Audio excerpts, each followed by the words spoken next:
Sveiki, sveiki, Dzinzelin. Tai ir mes sugrįžusios po Barcelonos vėl su jumis Kartu ir tęsėme toliau rubriką.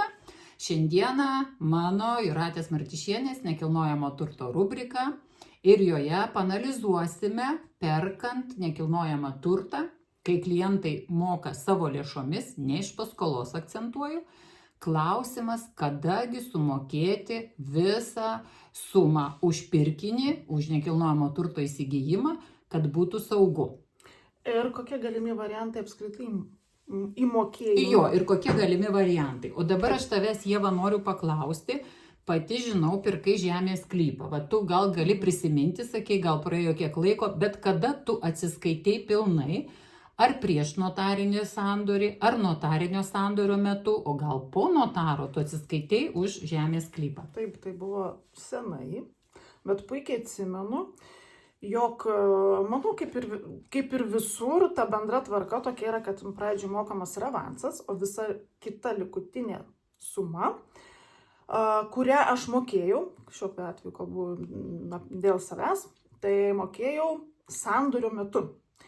Ką tai reiškia? Tai sandorio metu tai reiškia, kad kai buvo supildyti visi sudėti parašai ir beliko tik tais pas tas pavedimas, galutinė suma. Tai buvo man patikimiausia, saugiausia, aš buvau rami ir va, tokiu būdu Supratau, buvo nes atlikta operacija. taip, pritariu ir vienas iš variantų, kai tu sėdėjau pas notarą ir viskas yra. Tai gal dabar trumpai aš ir pristatysiu tuos 3 būdus, kuris šiandien dienai naudojami ir pas notarą, kurie turi ir pliusų, ir minusų, ir juos aptarsime.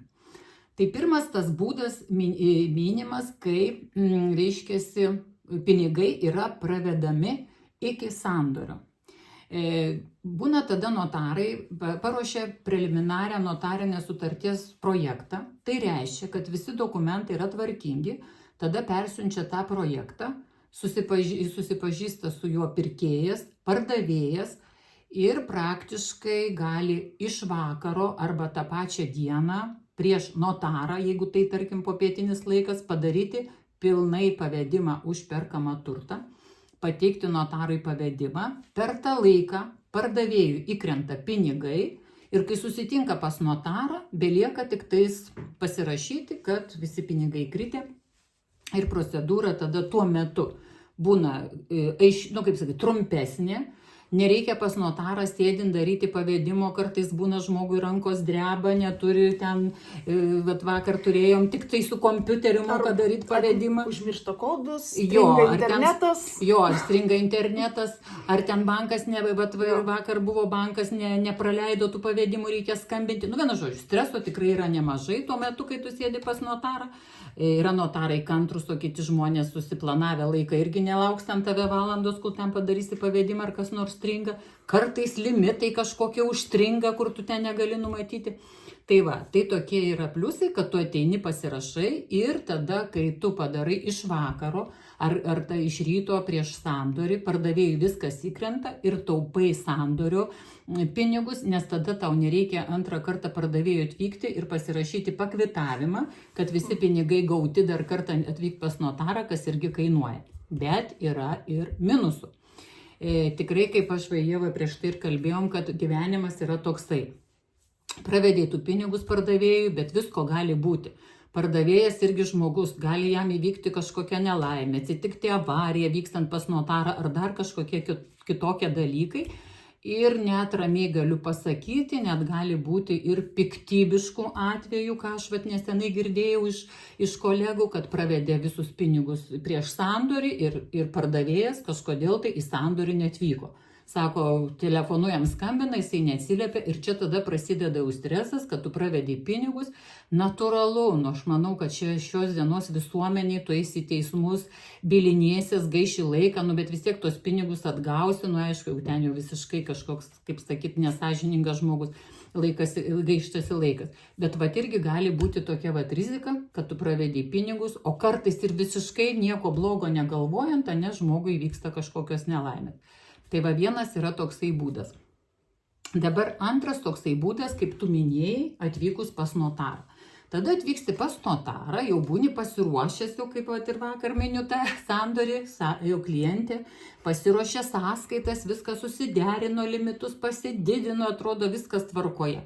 Nu ir atėjo pas notarą, mes atsisėdom, dar kartą notarė patvirtino, kad jokių apribojimų nieko nėra ir sako, jau jūs galite daryti pavedimą.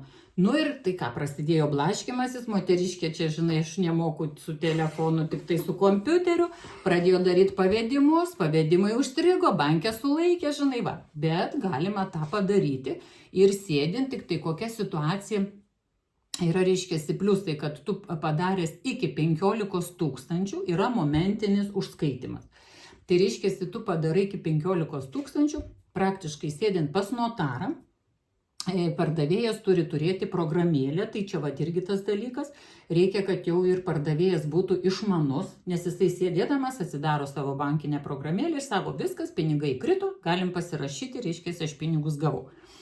Jeigu virš 15 000 gaunasi sandoris, bet pavyzdžiui, ir miniu tą atvejį kaip vakarykštį, reikėjo pravesti 25 000. Tai tada klientė pasikonsultavo banke, galima daryti 14 kaip pavyzdys su pusė ir dar kitą sumą, kad būtų dvi tos nemažos sumos, tada irgi viskas įkrito momentaliai, bet vis tiek bankas po pirmo pavedimo sulaikė. Na, skambino ten į banką, aiškinos ir taip toliau, bet vis tiek pinigai įkrito. Tai va yra tasai pliusas, reiškiasi, kad tie pinigai iki 15 000 įkrenta, nu, bet aš nežinau, jeigu ten, pavyzdžiui, 100 ar 300 000, nu, nepridarysi ten 8-9 pavedimų po 15 000, vis tiek bankas prisikabins. Tai va, tai tada galima padaryti pas notarą pavedimus visus, tačiau pardavėjui dar reikia atvykti dar kartą ir sandoris vidutiniškai kažkur išbrangsta apie 100 eurų, nu, bet kai sakoma, už ramybę reikia susimokėti, nieko nepadarysi. Nes pardavėjui dar reikia kartą sugrįžti ir patvirtinti, kad visi pinigai yra gauti. Nes jeigu virš 15 000 yra nemomentinis, nu, tai dažniausiai per 2 valandas įkrenta, bet jeigu dar vėliau vakare padarai, tai praktiškai kitą tik tai dieną įkrenta, o jeigu savaitgalis, tai dar iš viso po kelių dienų. Nu va, ir dar toksai yra trečias atvejis, kai jau tik tai aš ką noriu pasakyti, ne visi klientai galbūt sutinka pardavėjai ir ne kiekvienas notaras tą daro, bet yra tokia irgi galimybė, kad reiškiasi irgi atvykus pas notarą, pirkėjas padaro pavedimus, tai didesniems sumom, nemomentinis tuos didesnius pavedimus, tačiau pateikia notarui tą pavedimą, tačiau patys pinigai įkrenta kaip pavyzdys po 2 valandų. Tada notaras paprašo pardavėjo pasirašyti, kad jisai visus pinigus gavo, tačiau aiškiai pasako, jūs turite man paskambinti ar atsiųsti elektroniniu paštu pavedimą, kad jūs tikrai gavote visus pinigus ir tada notaras tik tada po tų 2, po 3 valandų, o netgi gal ir po kelių dienų, kai tai pardavėjas informuoja, tada tik tai perduoda duomenis į registrų centrą, nu ta prasme notaras prisima atsakomybę už tai, kad sulaukti informacijos iš pardavėjo, nuo pardavėjų irgi, kaip sakyt, reikia pasitikėti notarų, nes jis praktiškai pasirašo, kad gauti yra pinigai. Tai va tokios yra situacijos, kaip bebūtų, Ieva, atrodo mes einam vis tiek į tą sąžiningumą viską, bet žinok, tikrai atsiranda žmonių, kurie yra nesąžiningi ir reikia apsidrausti, reikia saugotis, reikia mąstyti, ką darai, nes pinigai yra pinigai. Ir mūsų uždirbti. Jo, ir jie uždirbti, ir va vieną irgi turėjo, reiškiasi, pravesti 9 000, tai 9 000 iš nuosavų, o jau kita dalis iš banko. Tai tas jau, reiškia, sako, greičiau praveskit, nors dar nėra nei notarinės sutarties nieko, baisiai čia dideli pinigai. Nu palaukit, 9 000 mes paskui su tuo, reiškia, pirkė ir sako, man ir 1000 yra pinigai, supranti, tai va kitam atrodo, čia žinai, 9 tai gali belekai pravesti, vis tiek turim žiūrėti. Ir aš visą laiką rekomenduoju, turim žiūrėti, apsidrausti, patys saugotis, kad viskas įvyktų. Dėl to ir noriu paklausti. Tai kaip pati iš savo patirties rekomenduoju savo klientams geriausią tokį būdą atsiskaitimui pas notarą? Tai vat mes ir žiūrim, kas gautųsi, kaip sakyt, reikia taupyti ir sandorio lėšas, bet ir reikia būti užsitikrinus, kad būtų sąžininga. Tikrai jauti, supranti, tikrai... Tarkim, geriausias pasiteisinęs tų pavedimų momentas pas notarą dažniausias atvejis? Koks? Nu, žinok, dažniausiai tai pas notarą daro. Viskas pas notarą. Šiandien dienai daro pas notarą, bet, vat, pavyzdžiui, turiu sandorį, kai vat, rytoj turėsim, šiandieną notaras atsiuntė sutartį, bet supranti, Ieva, nu tu vis tiek, aš jaučiu, kad mano tasai pardavėjas, nu, super sąžiningas žmogus, aš ramiai galiu rekomenduoti, kad jūs padarykit pavedimą, aš žinau, kad mes viską sutarėm, kad mes prieš sandorį susitinkam bute, perdodam su visais raktais ir tada vykstam į sandorį. Jeigu aš nors kiek tai abejočiau, aš tikrai tokių dalykų nepatarčiau. Tai va, tai kartais būna, žinai, vis tiek ta tokia moteriška nuojauta, bet kaip aš sakau, kartais net ir ne iš blogos valios įvyksta tokie dalykai. Bet visi variantai yra galimi, turim mąstyti, žiūrėti, galvoti, nes pinigai yra pinigai ir juos reikia, nu kaip pasakyti, protingai taip sudėlioti, kad paskui nebūtų streso ir kažkokių nesusipratimų. Tai tiek trumpai. Jeigu jie dar skolinti? Tai jau kai skolinti, jau kitas variantas, nes čia jau kai skolinti, tada jau gaunasi vis tiek, jau kai skolinti, kitas variantas, aš manyčiau, turėsime mes kitus laivus ir papasakosiu. Aš čia kalbu apie tuos pinigus, kurie yra tavo ir pavyzdžiui, tu sumoki. Ne, bet aš turiu omeny skolinti iš banko paimti. Bet ten jau kitas variantas, nes ten supranti, tu pradžiai moki nuo savo lėšų dalį, paskui bankas praveda, ten ilga procedūra, jau ten visai kitaip, jau, kaip sakau, gali net ir po sandorio sumokėti, aš kaip čia nieko tokio, bet čia viskas, kas už tuos pinigus iš nuosavų lėšų, kur turi atsiskaityti ir kad nepabrangtų sandoris. Tai tiek trumpai. Ir iki sekančio. Iki.